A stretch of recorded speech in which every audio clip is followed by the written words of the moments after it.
यही देख करके बार बार आपको समझाया जाता है, ए भाई चूक मत करो। किसी से वैर थोड़ी है, द्वेष थोड़ी है। कोई संत यदि आपसे बात करता है तो आपके ऊपर कृपा नहीं, क्यों बात करेगा?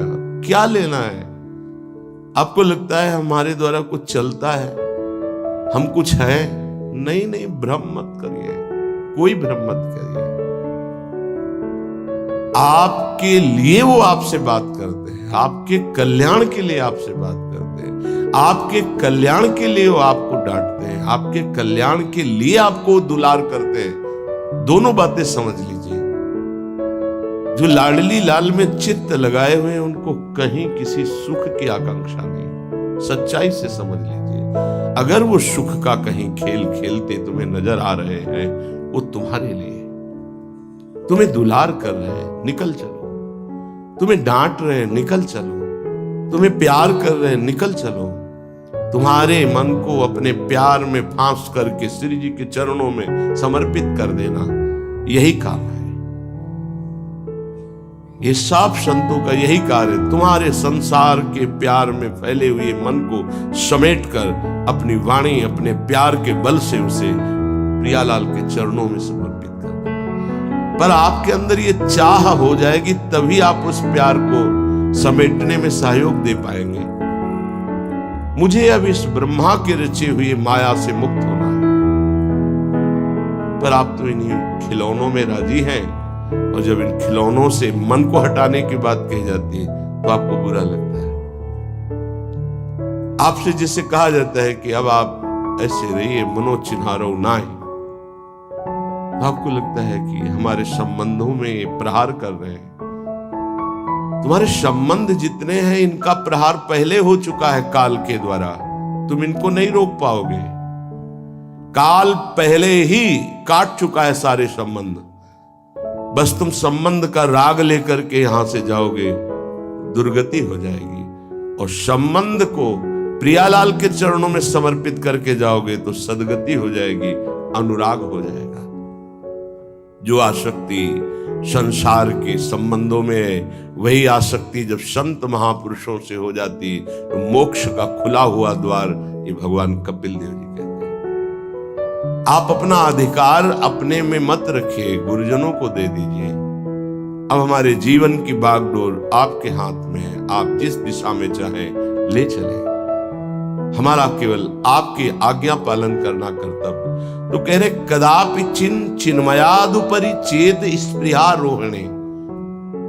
यदि तुम्हें इस चेतन अचेतन जगत से मुक्त होने की इच्छा जागृत हो गई है तो पहला, स्नेह का संबंध किसी से मत रखिए।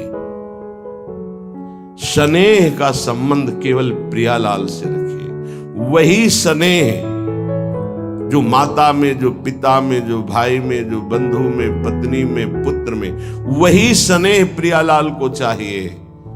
आप और सब कुछ दो, भगवत प्राप्ति नहीं होगी। ये स्नेह दे दो तो भगवत प्राप्ति पक्की हो जाएगी।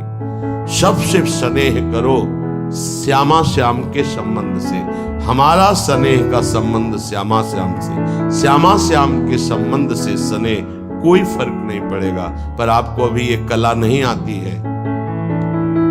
आप जब तक एक बार समस्त संबंधों के स्नेह को बटोर कर प्रियालाल के चरणों में समर्पित नहीं कर देते, तब तक आपको लगेगा, वाणी से बोलोगे कि सब भगवत भाव से, लेकिन पूरा राग यही है, ये हमारे अमुक है, हमारे अमुक है। इसलिए इस रहस्य को समझो, पहले हटो, फिर जब वो राग अनुराग में बदल जाता है तो फिर पूरे विश्व से प्यार करो, कोई फर्क नहीं पड़ेगा। सब जीवन सो प्रीति रीति निभात आपनी, क्योंकि वो रीति जानता है।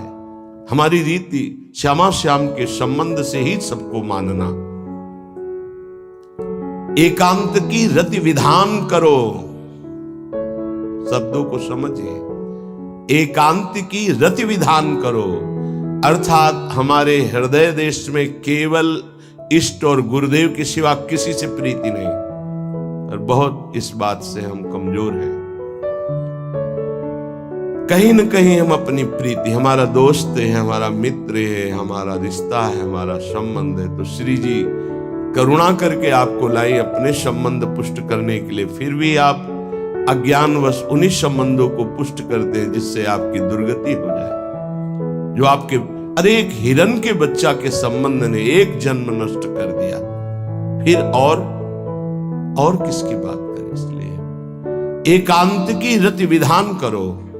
एकांत की आपकी रति हो चुकी है, इसका परिचय आपके सामने भारी विपत्ति आई, मन केवल श्री जी में, भारी संपत्ति सुख संपदा केवल श्री जी में मन, यह एकांत की रति। अब उसको कोई विचलित नहीं कर सकता।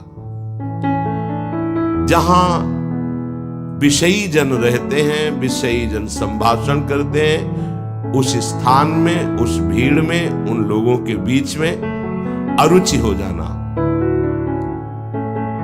रतिम मदन मोहने विदधताम तदेकांतिकीम।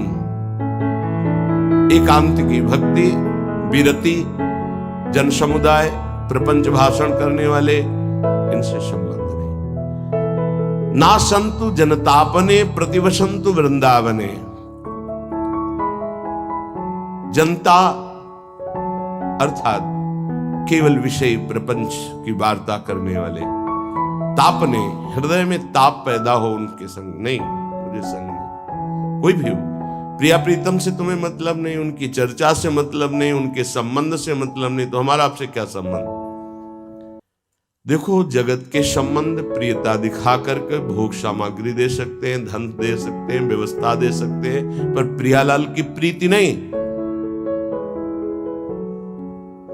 पूज्य श्री रघुनाथ दास गोस्वामी जी जब अपने गृह का त्याग करके महाप्रभु चैतन्य देव की शरण में गए, 2-3 दिन जो महाप्रभु को भिक्षा आती थी उसी से महाप्रभु दे को लगा कि नहीं, जीवन जब महाप्रभु को समर्पित है तो हमको जीने का ढंग सीखना चाहिए। कैसे हम विरक्त होकर के जिए।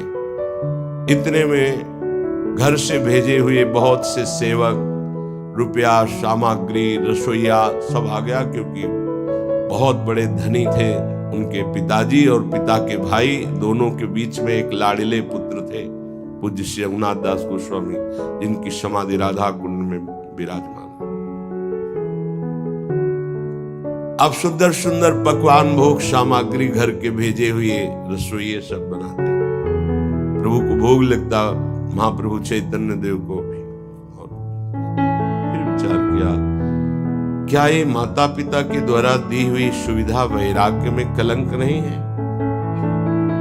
मेरा जीवन प्रभु के लिए, क्या मैं प्रभु आश्रित नहीं जी सकता। जब विरक्त हो गया तो माता पिता के द्वारा दी हुई भोग सामग्री से जीना निषेध है। प्रवृत्ति और निवृत्ति 2 मार्ग हैं। प्रवृत्ति मार्ग में स्वयं अधिकार हो जाता है पुत्र और पुत्री का माता पिता की संपत्ति पर। निवृत्ति मार्ग में नहीं, स्वीकृत नहीं है। निवृत्ति मार्ग में स्वीकृत नहीं। जिसने इस स्वीकृति को स्वीकार किया वो कच्चा ही बना रहता है पूरे जीवन, पक्का वो कच्चा बना रहता है। ये दृढ़ बात समझ लीजिए। आज तक इतिहास है विरक्तों का।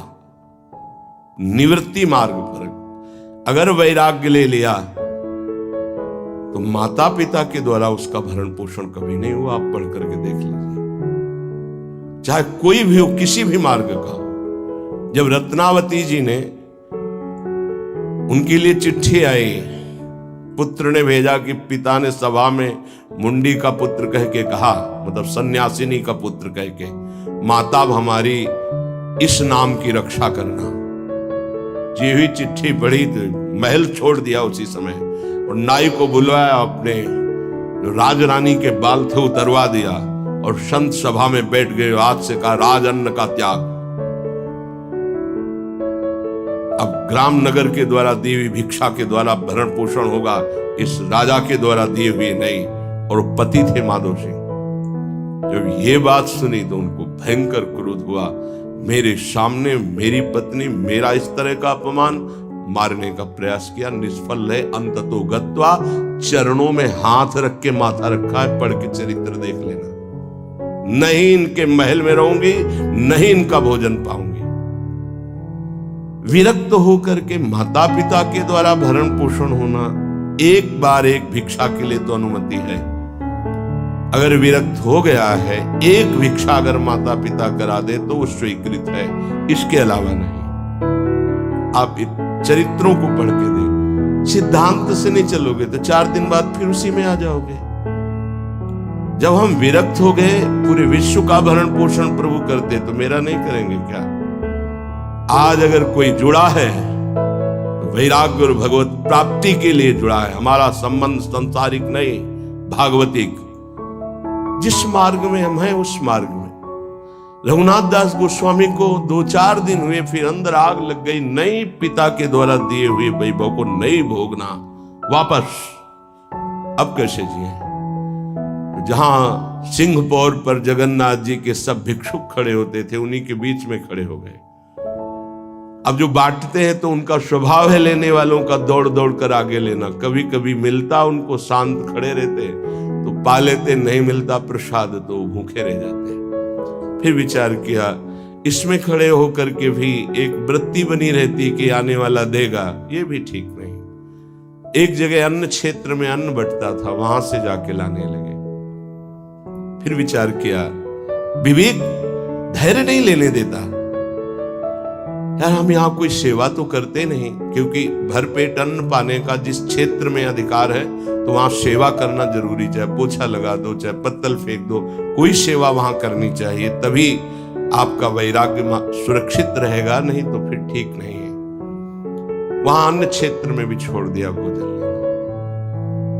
आप कैसे जिए? तो रात्रि में जो महाप्रसाद गाय को डाल दिया जाता था, गाय भी छक के जब नहीं पाती थी तो वो रात्रि के 10-11 बजे निकलते और वो महाप्रसाद जो पड़ा रहता उसको उठा के लाते, जल से धोते, सड़े सड़े निकाल के चावल, फिर उसे पाते। महाप्रभु ने पूछा, गोविंद, गोविंद दास सेवा में रहते, गोविंद ये रघु अब क्या पाता है? बोले प्रभु बहुत वैराग्य से रह रहे। बताया तो उनका, अच्छा ऐसा अमृत अकेले अकेले पाता है, हमको कभी निमंत्रण नहीं दिया, अब हम चुपके से छीन के पाएंगे। महाप्रभु चले रात्रि के, जब वो कटोरे पे इतने से चावल सही निकाल कर पानने में लगे थे, पीछे से महाप्रभु गए, से लिया। अरे प्रभु आपने, उनका इतना स्वादिष्ट अमृत पाता है और मेरे को कभी निमंत्रण नहीं दिया। निहाल उनके लिए आया, सोवत हु रसना रटे राधा कृष्ण सुनाम। वो जब सोते थे तो उनकी जबान से राधा कृष्ण राधा कृष्ण राधा कृष्ण। ये इस मार्ग के पथिक। निवृत्ति मार्ग और प्रवृत्ति मार्ग में अंतर है, आप लोग इस बात को समझें। निवृत्ति मार्ग श्री जी के भरोसे का है, आप विश्वास कीजिए। जब इष्ट के भरोसे में है तो जिनकी पलक झपकते अनंत ब्रह्मांड रचना हो जाती, उनके लिए कोई ये बड़ी बात हो गई क्या? ये कोई बड़ी बात है उनके लिए?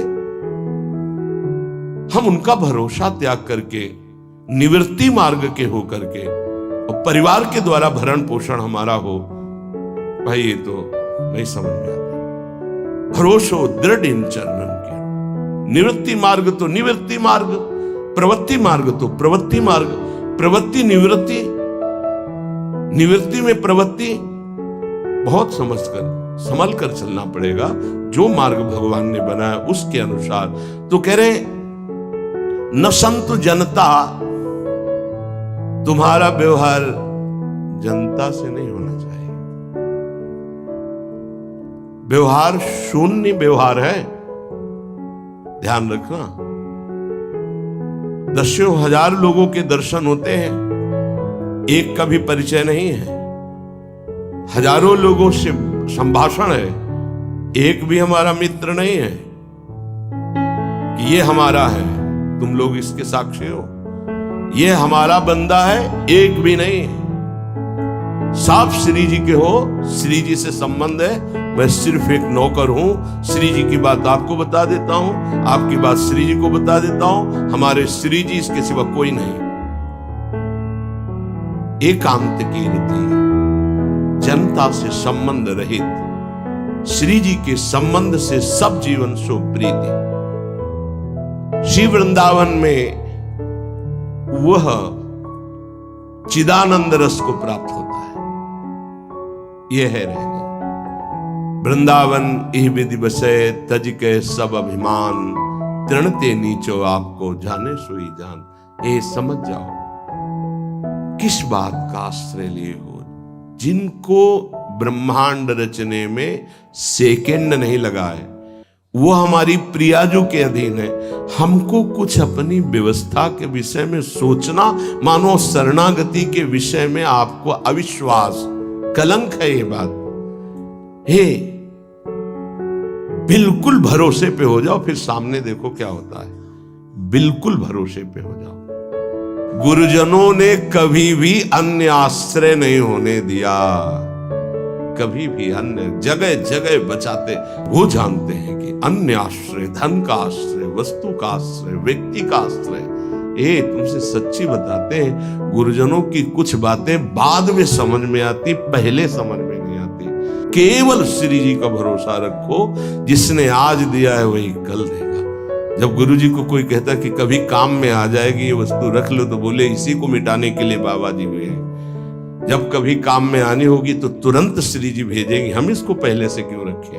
ये हमें चाहिए कि केवल श्री जी का आश्रय लेकर वृंदावन वास हो। देखना कितना आनंदित रहोगे। फिर रोना आता है, तुम्हारे आंसू फिर निकलेंगे।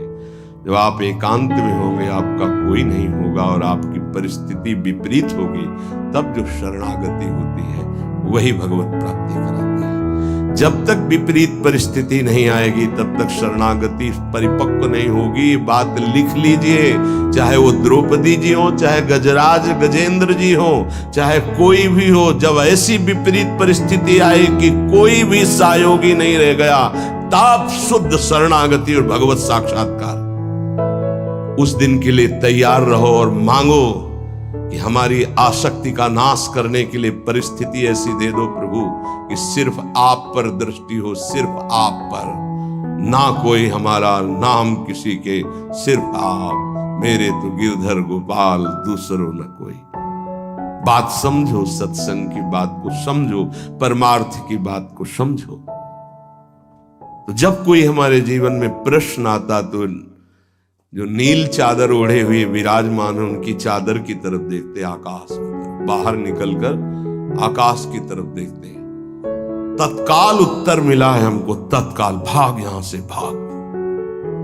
झोला टांगा, रात्रि में भागे, जब भागे तब रात्रि में भागे। भागो भागो भागो, भागते भागते अब पायो परम विश्राम। अब वृंदावन, श्री वृंदावन विश्राम, सब शोहित निष्काम मत, श्री वृंदावन विश्राम। हे, भागते रहो, संबंधों से भागते रहो, आश्रयों से भागते रहो।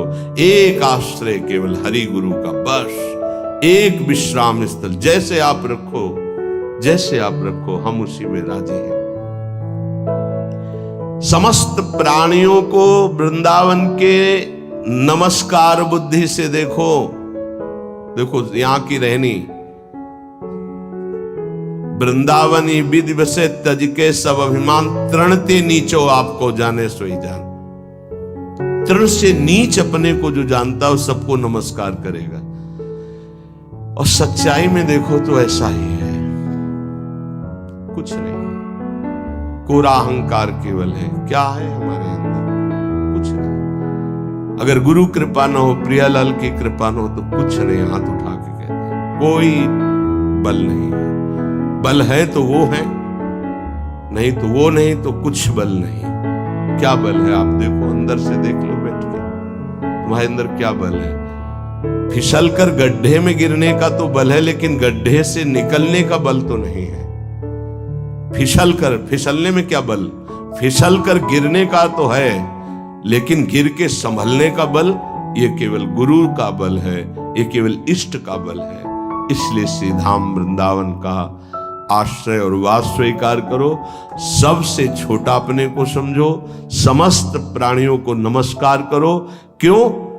क्योंकि कहीं कोई वृंदावन में किसी का अपराध न बन जाए, नमंतु ननु जंतु कानिह नमंतु रस्तु क्वचित।